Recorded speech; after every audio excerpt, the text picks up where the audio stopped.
technologies potentially provide new possibilities for this genre? And how could such technologies enable a dialogue between past and current design practices? These two references were fundamental in helping me understanding what were the considerations that went into designing historical type, and also into understanding and better internalizing the aesthetics and also the process behind old pixel typefaces. So I'll start with the theory, and then I'll run you through the practical development of the project. So Ricardo and Michele, they started to define type revival as something that is currently unavailable in the current technology, which might be tricky to apply to this specific context, but I knew that I wanted with Yoshi to design something that would have to adapt to different rendering technologies, different scenarios of uses, and different document design conventions, while keeping an overall aesthetic fidelity to the appearance of old pixel typefaces. The authors then expand on this idea by highlighting two different approaches to type revivals, and Matthew Carter's approach, in which he, instead of relying closely on historical sources, he somehow manages to catch a synopsis of a typographic genre and draw some kind of historical ontology on that genre, resonated with what I wanted to this project, as I didn't want to revive a specific typeface or a specific pixel typeface from the past. So I was left to understand what were the three core visual characteristics that could define pixel typography, and that allowed me to internalize that synopsis and ontology. And for this, I did both questionnaires to fellow designers who also design pixel typeface, and some research into the history of video games. And one of the main and most obvious features of pixel typography is that they are modular, they happen on a grid, and they come from old CRT displays where you could program each individual pixel to be either on or off. But then it was interesting during the questionnaires that this idea started to expand. Sarah, for example, she mentions that the size of the grid accounts for the resolution and determines how constrained you are in your design. So the idea of constrainment and restriction really started to being fleshed out as also a very important characteristic of pixel typefaces. And Alessia herself even said that the character of pixel typeface comes from the negotiation between constraint and ingenuity. On the other side, Arthur, he mentioned that the technical and visual characteristics of pixel typography used to be vertically integrated or fully integrated, where they were designed pixel by pixel for a set resolution of graphic interface. So that then starts to indicate that there is a hardware constraint imposed on what the designer can achieve in terms of aesthetics. In this specific case, those hardware would be the ones from old video games. But even with the restraints that developers and designers would show before, Toshi in his book mentions that well-executed typography helps you immerse yourself in the game more fully, and through the use of multiple colors and animations. And therefore, I was able to extract the three aspects that I was looking for, which was the resolution, motion, and color, that somehow represented and showed those restrictions faced by old video games. And so to expand a bit on the history of video games and how those restrictions were literally applied, basically came down to the idea of developers working around these hardware limitations on the software by creating the consoles through the console's components architecture and the use of how they manage the processing bit power of their different components. So 1 bit is basically the smallest unit of data a computer can process and store, and conventionally they are processed in bite-sized files. We all use megabytes, gigabytes, and terabyte files, and 1 byte equals 8 bits. Hence, visually it translates to the 8x8 pixel typeface, which is very popular, or grid, that a lot of the game's graphites and sprites used to be created, including the text. And you can see as you go up the scale from 8-bit to 16-bit and 32-bit, the difference is tremendous. And if you put it on the same scale, you get a much more bigger pixel density, and therefore you can put more detail into the typeface. However, these restrictions didn't apply only to the morphology of the components, but they also apply to the other aspects, including colors. Toshi, in one of his talks, he mentions that more bits equals more colors, obviously, but then it also applies to every other component, the animations, the graphics, the processing of the whatever functions they are programmed in the game. And so earlier consoles graphics, including the colors, were rendered using the processor. So if you had an 8-bit processor, all of the functions within the game would have to use that processing power. But then, as technology evolved, people started to acquire also ways of working around this once again. For example, the Commodore 64, which was released in 1982, had a 12-bit data bus that allowed simultaneous connection to 8-bit memory and then a 4-bit static RAM, which was where the color was stored. And later, in 1983, Nintendo released a Nintendo Entertainment System, which had its own dedicated 5-bit PPU, which translates to Picture Processing Unit, and is basically the ancestor of modern-age GPUs.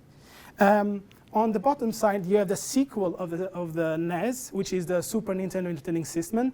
And here it becomes quite clear how the architecture favored if it was used to a good level of efficiency, where they started to use a picture processing unit, which was composed of 2 individual processing units. And that way, you could divide the tasks of the different rendering functions within the game between the 2 PPUs, and then you had the 8-bit processor. So with a 24-bit data bus, you could turn around and they were able to result in some significant gains in an era that 32 games were already quite evident. On the right, you have a very clever way of, by using background priority of the graphites, you could try to simulate the 3D depth effect within the game's interface. Which then leads us to that with the development in graphics brought about the possibility of making multicolor fonts. They were first used in 1982. They showed up around there. That's when they started to being used in games. And this allowed for the multicolored fonts to fuse with the game's chromatic environment. And they were a vehicle for the game to express its own identity. Hakameka Fighter, which was released in 1991, is a good example where both the power-ups and the type used for the game's interface somehow align with the game's environment and help that immersion that even Toshi mentioned in his book previously. However, with the rise of 3D, of course, that changed completely how the games looked and changed also the role of typography in games to a more traditional one. The Pokemon games are a very good example of how you evolve throughout the different generations of the game, from full monochromatic pixelated environments and characters to somehow in the middle that the color allows you to get some 3D depth. And then you use 3D environments, but the little human in the middle is still made of pixels. And they're also a very good example because that game, the first one, was released in 1996. By this time, you already have consoles like PlayStation 1, which are fully 3D and CD-based out. But because these were Game Boy, they were games intended for handheld devices, for a smaller form factor, and therefore had smaller components in it. They faced somewhat of a similar constraints that their previous bigger predecessors. Bringing to the present with what is done with pixel typography nowadays, we can sort of highlight or streamline access similar to Ricardo and Michele's approach, in which you have a literal approach to pixel typography and a synthetical approach to pixel typography. The literal one is characterized by the designers or the developers and the creators. They still face hardware constraints into the design, and there's no way to cheat, let's say, into the design. Bus destination displays are a very good contemporary use of this example, in which the developer or the designer of both the displays and the fonts, because sometimes they overlap, they need to adapt to whatever resolution the LED screens have on the front of the bus, on the rear of the bus, or even in the back of the bus. And then that reflects itself as well in their own software interface and what they can do with it. And then also here, as those components change depending from where they are meant for, the country and the region, and depending on the writing system that you are using. On the other hand, you have the synthetical approach to the pixel typefaces, in which these examples can be applied to most modern pixel typefaces where you can have self-imposed constraints within the creative digital environment, and they often emulate the throwback to a retro and more game aesthetic in the past, and these are very good examples of it. And sometimes you can choose to respect the grid and not go around it. Sometimes you can choose to tweak it when you can, if you so desire, and if it benefits the overall design. So, and as Arthur mentioned in one of the questions I posed him, he mentions that the introduction of vector outlined font specifications made a pixel typeface more of a stylistic choice with the pixel as a modular element instead of a technical limitation. Which then brings us to Yoshi, which is, fits itself in a synthetical group, in which I wanted to somehow capture the synopsis elements that I established earlier by accessing different aspects. So through the resolution, I wanted to somehow emulate what could be achieved within an 8x8 and 16x16 grid, but then I would use a proportional typeface, not monospaced. In terms of motion, I would want to play in the 2 and 3, the X and Y axis, which you can easily achieve through variable font formats. And then in color, in terms of color density, I would like to fit something within that would be possible within the 8-bit and 16-bit phase of pixel multicolor fonts, which takes us then to practice. So basically, instead of the trend of modern pixel typefaces is to taking the individual pixel and change its shape and play with it. But instead of following that approach, I used the pixel tooling glyphs as a drawing mechanism more, and I changed my canvas from 1000 to 100 m square, because that way I could have a multiple of 8 or 16, and giving me one pixel as kind of 50 units within the 800 m square. In terms of spacing, I opted for the same logic as old pixel typefaces, where you only space the font on the right. And with this, the resolution was achieved. Then it was a matter of playing around and seeing what could be done in the grid. After this, it was a matter of vectorizing the different shapes I had previously drawn with the pixel tool. And I was working initially with the 3 masters. And the idea on paper was that as the weight of the typeface would go up, you would have pixels appearing on paper. With this meant that a lot of my glyphs had overlap points, in which they would then streamline out of the letter shape and form new pixels, which allow me to still only working with masters, somehow do a kind of proofing concept for the typeface, but in which like the typeface itself was not yet harmonized, and there was rather plenty of inconsistencies between the lowercase and the uppercase, and even the 2 scripts of Japanese and Latin. And in itself, the typeface was too stuck to the idea of wanting to look square, with a lot of square shapes. Which then naturally became, okay, let's embrace, instead of going through or being inspired by more humanistic shapes of typefaces, let's try to go through a more rectangular and square approach.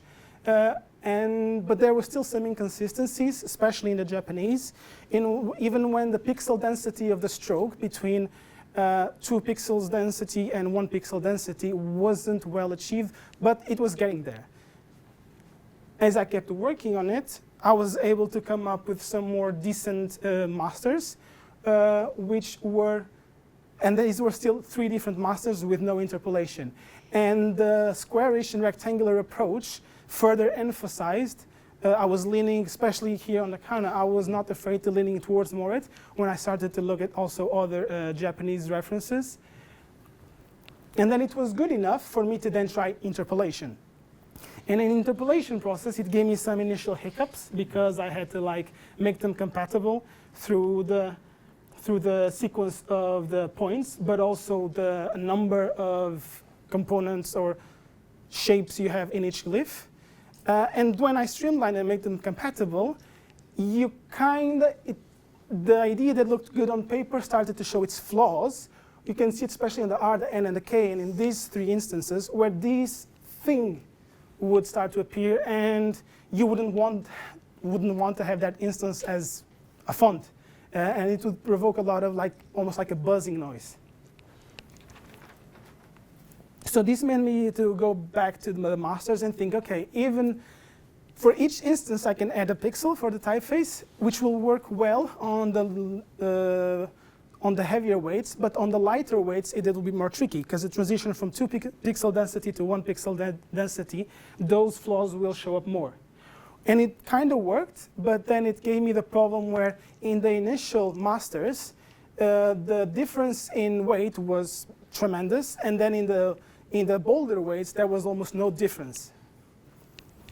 So then I decided to simplify the process. I cut down on 2 masters. I stopped working with the lighter weight and focused on changing the logic of my thought. Okay, I'm not working with pixels, so let's make sure that the outlines of the vector shapes stay consistent throughout the whole interpolation, so they don't create those visual and very perceptive flaws.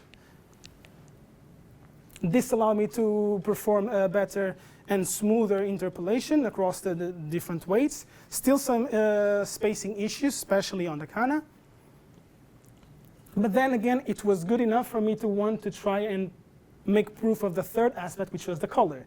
And for this, I went back to physical medium, in which I wanted to understand which components of the color I could play with within the typeface. And it turned out that I could play with the fill, the shadow, and the background of the color. Doesn't mean that I would, it means that I could. And these were some initial examples. I applied then, in what way I would then apply those concepts or those color palettes to the typeface. I went back to Toshi's book, looked at that huge library of pixel fonts and seen what ones could be applied, in which they were not too simple in terms of color density, but also not too complex, and I applied them to the masters. However, in the interpolation, again, there were some slight hiccups, in which now every single vector shape in the colored layers need to perfectly adapt to the character's morphology and skeleton throughout the whole interpolation process. And so then, in terms of black and white version, it came out this, in which the shapes were fine and you no longer had those buzzing shapes showing up around. And then in terms of color, I was able to then elastify and play with it. And the color would perfectly align with each shape. So in terms of theory and practice, how did the theory contribute to practice, and how did practice somehow reflected the theory and the research I've done? And it can be summarized in somewhat, I tried to create a synthetical approach to pixel type that somehow connected video game and pixel typography history through the use of fluid and colorful letter forms on a squared vector grid.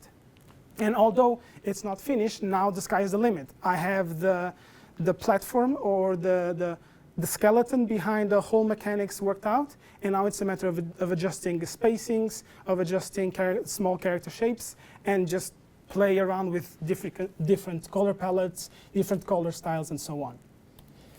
Before finishing, I would like to give some special thanks to people that participated in it. First, my partner that supported me throughout the whole project, Ring. Then Toshi and Ryota, that they were very kind in giving me some practical feedback on the typeface.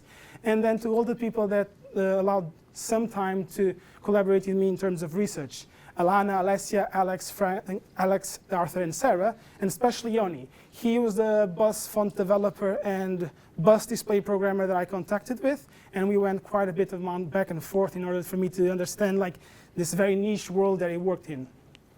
And yeah, that's it. I hope you enjoyed it, and if you have any questions, now's the time.